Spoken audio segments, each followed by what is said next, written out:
Get faster internet speeds for free when you get TV, internet, and phone. Ask for Trio from Rev. Join the revolution. Coming up in news tonight, the Speaker of the House of Assembly comments on recent statements made by the Prime Minister. That story straight ahead. The F&M deputy leader says Butler Turner missed the convention payment deadline. That story coming up. And Senator Dr. Dwayne Sands explains why the Butler Turner team is withholding that money.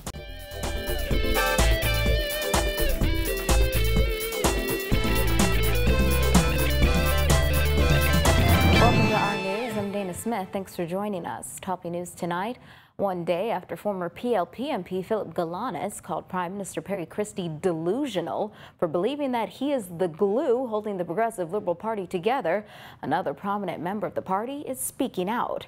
House Speaker Dr. Kendall Major told reporters today he surely didn't ask Christie to stay on as party leader and has strong views on that matter. Jasmine Brown reports. House Speaker Dr. Kendall Major is making it clear that he is not one of those young Progressive Liberal Party members who have asked Prime Minister Perry Christie to stay on as leader of the party. The Garden Hills MP gave this candid response when asked about the Prime Minister's recent suggestion that he is the glue holding the governing party together. I'll say this much. I'm reminded of a caption in the newspaper the other day, but it was a cartoon caption that spoke to when former Prime Minister David Cameron resigned as Prime Minister after the failed referendum. And there was a picture of him, and right next to him there was a picture of our Honourable Prime Minister.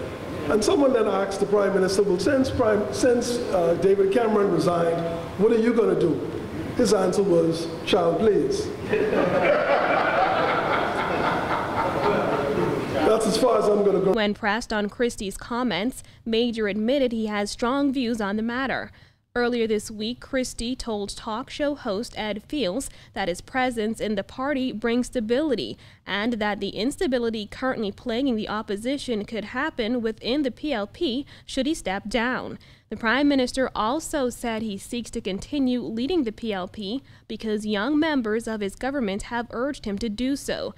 But Major says he is definitely not one of the young people Christie consulted.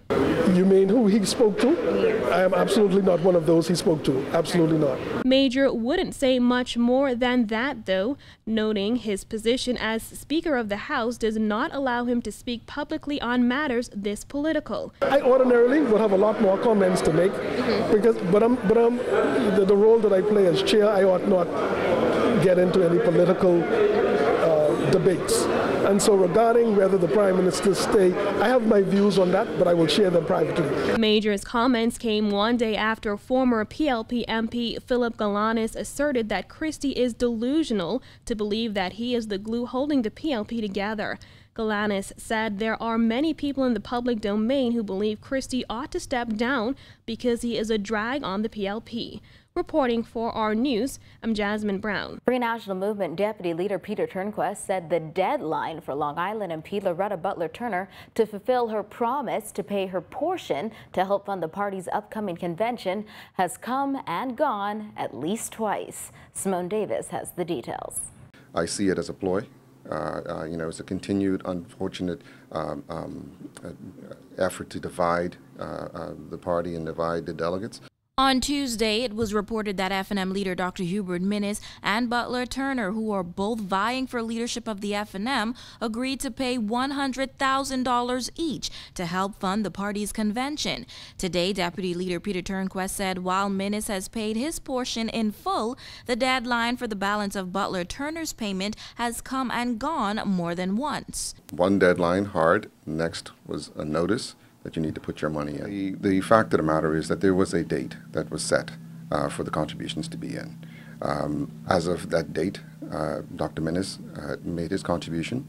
Mrs. Turner had made 50% of her contribution. As I'm aware today, that is still the case.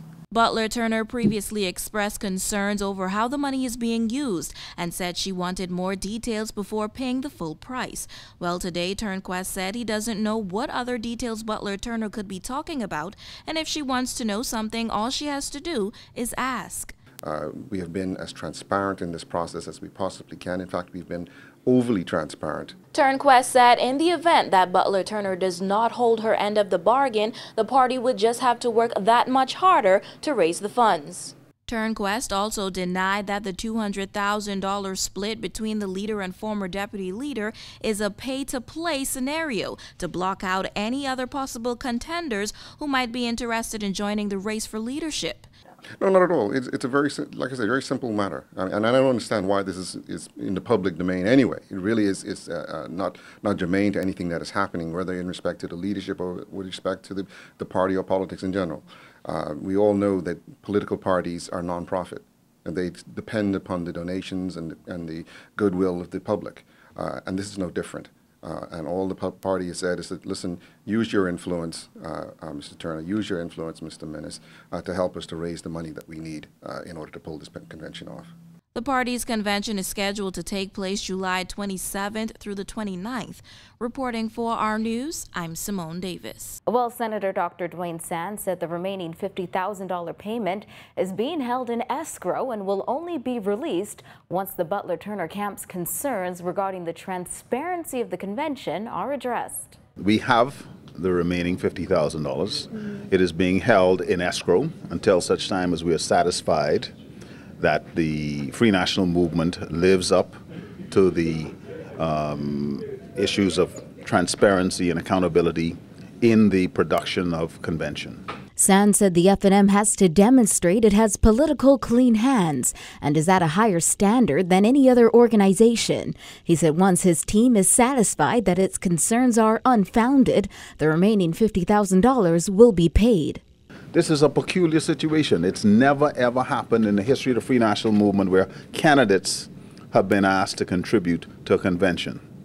And if we are going to contribute as we have agreed, then we want to be sure that it's a fair playing field. That's only reasonable. Sands, however, didn't want to say exactly what the Butler Turner's camp's concerns are. He said although it's reasonable to give people peering in from the outside a snapshot of the issue, some things are better left unsaid, and the FNM needs to be strong enough to go after the PLP, so he's certainly not going to give any ammunition that can be used against them.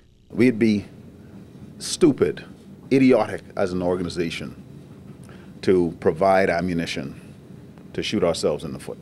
Butler Turner has said she hasn't paid the other half because she's still unclear of some of the things going on regarding the convention. She said the delegates list shows irregularities. Sands said Butler Turner remains in meetings with party officials discussing the issue. As a homeowner, you'd be an idiot to turn over the entire sum of money to the contractor before the work was completed. Well, it's the same principle. Yes, we agree in principle, and it's a good faith commitment that the funds will be provided, just as long as everybody acts in good faith and does everything according to agreed principles. Sands said he is confident all the kinks will be ironed out ahead of the convention, and his team looks forward to the successful resolution of what might seem to be an impasse. He said families manage to resolve issues like this every day. Well, amid rampant speculation over whether former Prime Minister Hubert Ingraham might be nominated at the very last minute during the FNM leadership race next week, Butler Turner said she is fully prepared for any surprise nominations and isn't backing down. I am a very good planner, so I'm always prepared for the inevitable, and I do not back down from a challenge. So whether there is another candidate or whether there are several other candidates, I come fully prepared. But I'll tell you the most interesting thing about all of this. I wanted people to get to know what I'm about. I didn't want to wait for the last minute to slip my name into the hat. I wanted to be out front and let people hear our story. Butler Turner participated in a town meeting hosted by the Bahamas Press Club and Guardian Radio. In attendance were FNM MPs Hubert Chipman, Richard Lightbourne, and Theo Neely, who are among those 6 opposition MPs who threatened to send a letter to the Governor General if the party's convention date wasn't pushed up from November. Butler Turner says they decided not to send the letter after considering the fallout. We sat down as a team, as a group, and we determined very, very clearly what could be the fallout of that. Because we could do that, and we have every right to do that. in our parliamentary democracy, in the Westminster system. But you know what? We wanted to think about it and say, you know, the party is bigger than us five. The party is beyond us five. So let us go and talk to the seniors and elders of this party. Let's get their advice. Let's seek and see what they have to say. Given the lack of confidence in his ability to lead, Butler Turner says Minnis should have just stepped aside. In the Westminster system, if your parliamentary colleagues have spoken with you, have advised you, have counseled you, have tried to help you, held your hand, tried to improve you, and then come to you one day and say, this isn't working, the right thing to do would be, well, gentlemen and ladies, let me move aside and let someone else step in.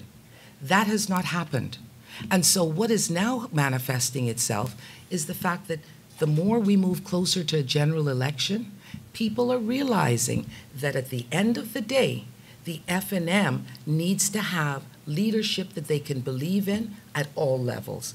However, Butler Turner denied claims they have sought to divide the party and haven't been loyal to their leader. She pointed to her defense of Minnis when he was forcibly removed from Parliament and suspended for 2 House sittings in August 2013. And the police came walking in to escort the leader out. I told them, do not put your hands on him. I defended my leader. I stood with my leader. I have stood physically, I have stood verbally, and I have never backed down from standing up for my leader. But even in a family, we sometimes understand that the head gets weak or the head is not able to carry on the task, and we must come together and we must determine who will be the successor to that head. When our news comes back. The Parole Committee is looking into how they can improve life for prisoners. That and more tonight on our news. So stay tuned.